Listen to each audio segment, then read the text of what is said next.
Ready? Action.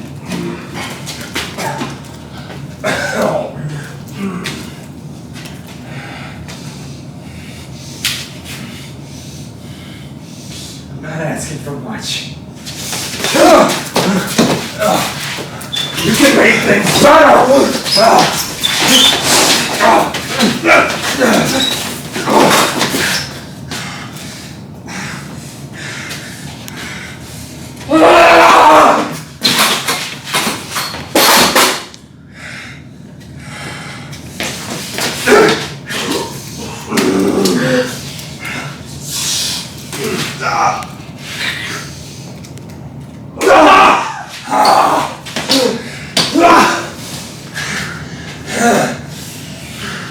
Stab yourself in the foot.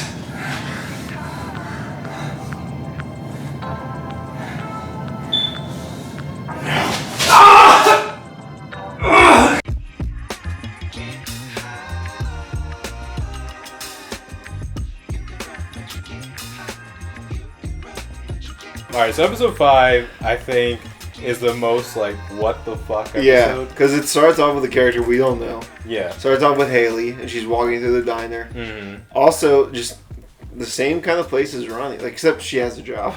Yeah. I think that's why I really love what we do with the series. Like, there's a lot of strings you can pull from. Yeah. And I think one of my favorite is that this location of the diner, that it rotates between so many characters. And the first one we start to do that with is Haley. Mm-hmm. And we follow her to this diner, and we just, you know, we have like, oh, she's a waitress in a shitty place who just wants more for herself. Getting heckled by these guys, and then you just cut, and suddenly she's just captive, and you're like, what the fuck? So I think, and like, this is the girl that Ronnie saw. Yeah, exactly.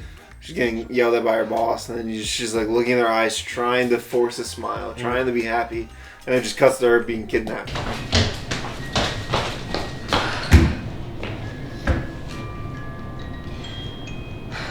But I want to be seen. More than that, I want to be loved.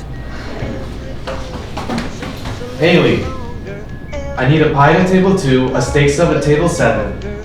Haley, the boys at table 4 say you're ignoring them. I need you back out there. Haley! She's gonna get into some trouble. I think a lot of the, you know, sticky situations they end up in, I don't think, I mean, we follow Ronnie for most of it, but I don't think that he's like the cause or how they got there. I think we start with his path, and then his clashes with hers, and she's like, come on, we're going over here. And he's like, oh, I gotta deal with all of your stuff now. In the corner. Alexander Hamilton, go right now. Go. Yep, you got it. I'm not gonna. I'm not gonna. Yeah, I'm just sick of hungry. I'm young, I'm being hungry, and I'm not going to win my. Don't put me on the spot like that. That's what happens when I get put on the spot. So I think just be ready for her to. You might get angry at her sometimes. There might be times where you're like, go queen, yes, a good little girl boss moment. And there may be times where you identify with her, and sometimes where you're like, what is she doing? But I think that's like the fun of her character, is that you can watch her and sometimes be on her side, other times absolutely not be on her side.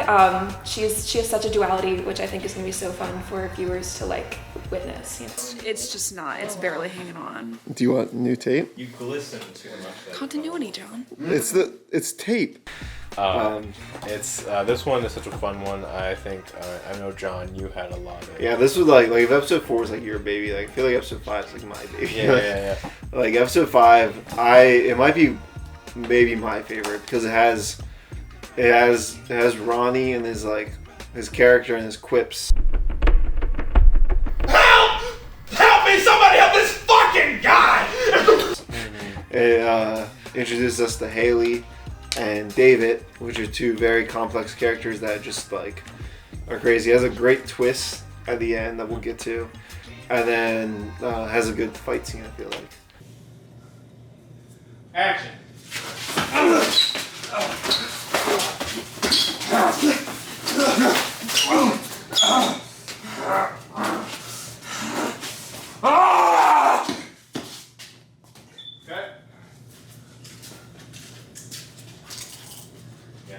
Justin. Gotta interview you. Oh Lord. Alright. Because you know it's downtime and it's your last day. It is, yeah. What was your, tell me about your experience on set. So there were different takes where Trash. Nice, love it. Just kidding. No, it was good. You want me to be serious? Yeah, yeah. Alright. I'm gonna try to make a BTS video at the end of this. Oh, we're gonna try. No, it was good. It was good. This is the first time that I've been able to play. This is a character that I've been wanting to play for a while. A character that really is just so far gone that I really have to challenge myself to go to a very dark place to understand them. This is the most fight scenes I've ever had to do. So I've kind of checked 2 boxes off. So it's been really fun and like everybody's great. So this isn't something I dread doing. I look forward to doing this. So it's been great. You've been a great actor. Well, thank you. Have you had a favorite scene or favorite episode or anything? I like when I first met Alex and I said, "Oh, you're the one I'm gonna chloroform." Probably the one we're filming today, this weekend. It's because you just get to see how crazy. Yeah, this the is guy like the David weekend. Yeah, this is the David weekend. Not to be narcissistic or anything, but yeah. So you just I get to explore his mind, maybe a little too much, but yeah. That's great. Yeah. Well, we appreciate it. Thank you. I appreciate you. There he is. Oh, that guy. Talk about me. It's reverse Ronnie. I love, first of all, I love the Brenna flashbacks. Yeah. I talked about before. I think Brenna does an amazing job. Yep. And then I love Justin's performance. Yeah, like episode 6, you really get to. Well, episode 5 and 6 are really like Justin and Brenna's episodes. Yeah, so it's so cool to see like Justin kind of flex his like villain, and then a little bit like, you know, you can find this guy who somehow knows about Ronnie's power, and it's like, what the fuck, you know? How does he know? And like, what does he want from me? And you figure out that he's the guy that was in the diner. He says, Buy me a coffee. Buy me a coffee, and then. So it's Ronnie's consequences coming full circle again. Yeah, that's what I said. We love messing with the idea of consequences in the show. Like, we love the idea of like everything happens for a reason. Yeah. Like I think I'm proud that John and I, like every action Ronnie does that someone else does really flows into another action that happens later. And I think that really shows in 6. I mean, sorry, not 6, in 5. Because we have like, oh, some guy, coffee. You just think like, oh, this guy's walking in. He's like, oh, hey, buy me a coffee. Yeah, yeah. And then he comes back and kidnaps me and tries to murder me. Yeah. So it's just like crazy. What the fuck? Yeah. But you really get to see like David. He's like meticulous, but also insane. Yeah. He's like hanging up like the wall of like Haley. And he's like, "You're my golden goose, Ronnie." And you're like, this is creepy. And then once like Ronnie's like not complying, he's like, "Rah!"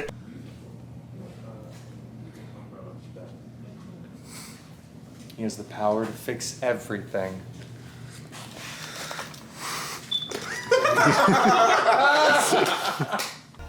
We go through the fight scene, and Ronnie tries to use the power, and his power is not back yet. It's not He happening. still doesn't understand it fully. Yeah, I think what John and I always try to do is like throughout the episode, you see that in 3 and 5, is that there are moments where this power just doesn't work for him, and you know, we kind of want to show that like he's not a master of it. He's not a master of this. Like he still has so much to learn. And then we have that vibe where like, you know, we're like, what the fuck, Ronnie's like he's about to Ronnie lets him stab the knife into him so he can like actually get a hand on him, and he's like, all right, now I have the high ground now. And he's like, all right, now stab yourself in the foot. And David's like, oh shit, wait, no, I'm not doing that. And he like twists the knife a little bit, but then it all flips. Man, episode 5, scene 3.5, shot I, take 3.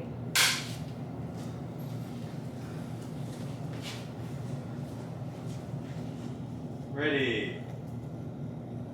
Action.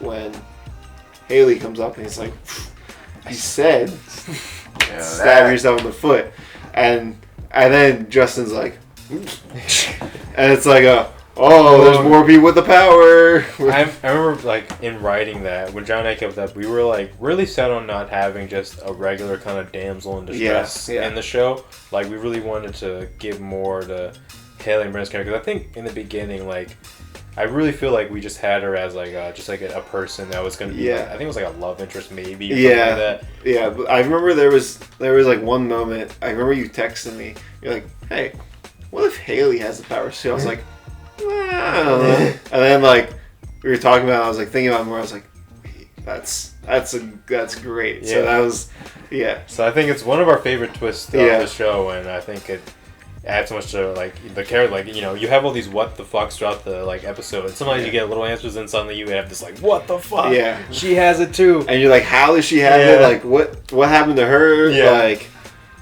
and then it's just like David just yelling like, "You better tell me to kill myself because I'm gonna keep coming," and it's like that's dark and that's just crazy.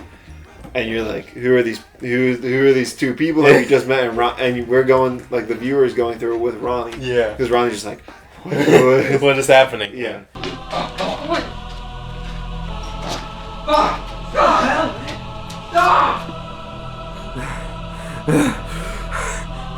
You better tell me to kill myself, because I will never stop coming for you. God. I love the way it ends because it's starts again with that flashback same day where you're like, all right, we meet this waitress, who cares?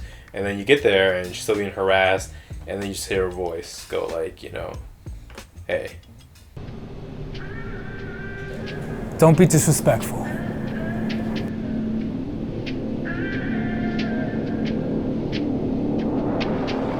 So Haley and Ray know each other. Yeah. And that's obviously how she got the powers, but like I don't know, it's just like a good ending, I feel like. Yeah, so, I love that ending so much. So I think 5 just really ramps up, and I think this is the episode that kind of I feel like the viewer is like, all right, hey yo, Bill, you gotta check out Command. Command. Hopefully. Yeah, hopefully. But Command's the shit, and I think I love all these episodes. I think it leads to another fun episode, which is episode 6. Which might be my favorite, second to What Kind of Year Drops Like Cornell, my favorite title. Hello Haley. Hello, Haley. Talk a little bit more about episode 6. Hello Haley. Oh, yeah. Yeah. You talk about a hoarse voice. That was a lot of screaming that day.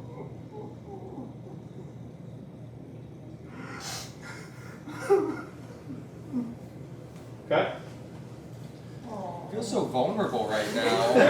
Alright, wait, can we do it one more time actually? I guess. Can you do it like you're like looking around like you're kind of paranoid too? This is during the voiceover when you're like, I had a lot of demons and stuff, so okay, yeah. Just try it. Like almost like you're trying to drown something out. Yeah. So I'm trying to drown something out? No, you're trying to drown and then it kind of overwhelms you. If that makes sense. Okay, alright. You hear all these voices and you're just like alright. Sound. Camera. Rolling. Slate. Scene 2, Frankenstein, take 2. Hey. Ready? Action. I think episode 6 really showcases kind of what I was talking about. How troubled this individual truly was. How truly, deeply troubled and, upset and just no other words come to mind except trouble. You really saw what he was dealing with. And it was, I think it's really eye-opening, and it adds a little bit more character to his character. It kind of shows, oh, okay, this is what this guy's going through. And watching some of the film back, and when we were doing ADR and seeing other things, like when I watched it, I was like, oh my gosh, I feel so bad for this guy. And maybe that's my bias because I played him, but some of those scenes, they either had me feeling pity for him or I was afraid of him. Like that was the spectrum with David. You either felt really bad or you were really frightened by him. It just really depended on the scene, and I think episode 6 showed that giant spectrum of him as a character.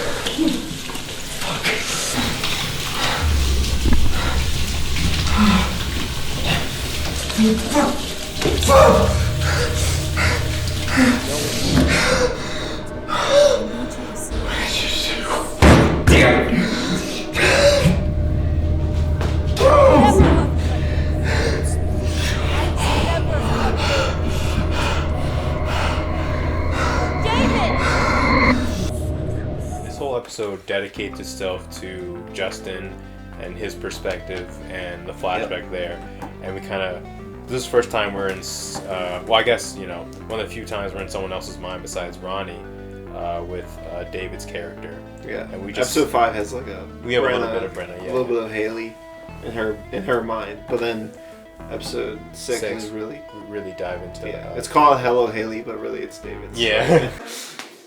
Yeah. Justin. Yes. What are we doing here today? What are we doing? Welcome to this episode of Cribs. I'm David Davidson. Is this your home? This is my home. Show me around. Here, all right. So if we come over here, this is the living area. This is where I have a couch with only one arm. So it's perfect for naps or therapy sessions. Here's my TV. He actually has a pretty nice, I mean, I have a pretty nice TV, a Pac-Man, so we have all we need. Yeah, we don't need anything else. Is that plugged into anything? We'll go with sure. So it is in his mind. It is. You know what? That's all that matters. These are my friends. Just kidding. They're all hallucinations I'm sharing with you. Oh, nice. Yeah. Here's my. You know what? Don't get that.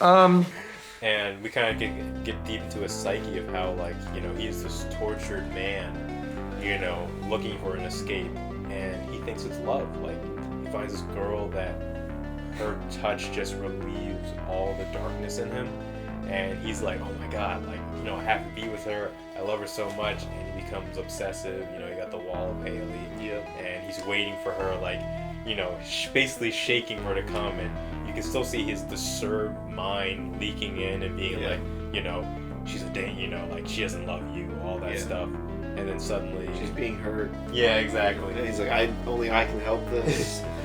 And it was just such a fun dynamic to play with, especially with both these great actors. It's so interesting because I think that there's Haley's perception of her relationship with David, and then there's Brenna's perception of Haley's relationship with David. Like, if you take yourself out of the character, I think she very much views herself as a victim. I think she recognizes that she is a perpetrator of a lot of his behavior and his actions, but she immediately slips into the mindset of, why is he doing this to me? Like, he's doing this to me, I didn't do any of this to him.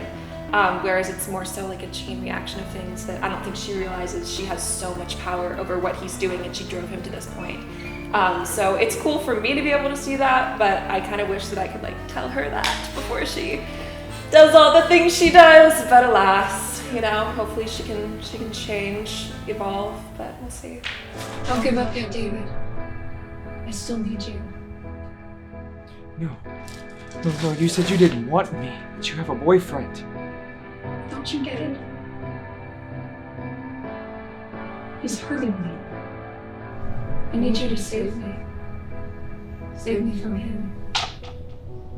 Save me from myself.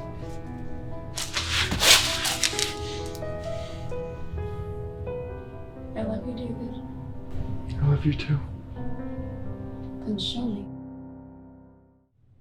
So yeah, and then throughout 6, we kind of see more of David's tortured psyche to the point where he convinces himself that he needs to save her. Yeah, he needs to do something bad to save her because she's being hurt by her boyfriend. Yeah. And so he comes and he kills Kyle. Yeah, he kills Kyle. Ooh. And Tyler, come here. What's up, buddy? Hey, what's up? Good to see you. Why, Oh Joe? my god. We really pulled them knives out. All right. Yeah. Let's run through it, guys. All right. Okay. Action on walking. Action. So, He asked me out. He asked you out? Oh no. This mean you're gonna break up with me? Stop! It was bad. He ran out mortified. Mortified, come on. You know this guy's gonna get over it. He's just gonna be back begging for your attention tomorrow. I don't know, he's starting to get kind of creepy. Yeah, so that's what I am to you. A creep. I am not gonna let him hurt you anymore, Haley. Hey man, hey, back up, okay? You're not gonna be near her anymore, you got it?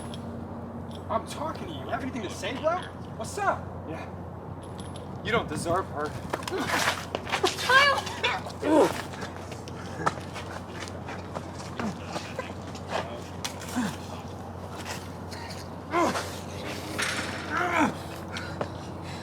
I deserve her. Okay. Won't you die? Are we good for a take, Jabari? Yep. All right. Okay. Take. Are you guys good? All right. Everyone okay? Not broken or anything like that? I'm good. Are you good? Okay.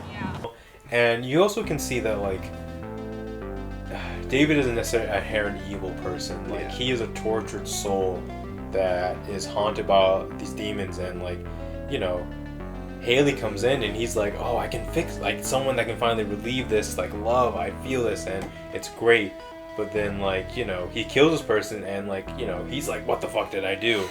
And then it all kind of comes together, like, he's like, doesn't know what to do, and kind of come back full circle with the, you know, hand on the shoulder, buy me a coffee. Yep. And suddenly he's like, I got an idea.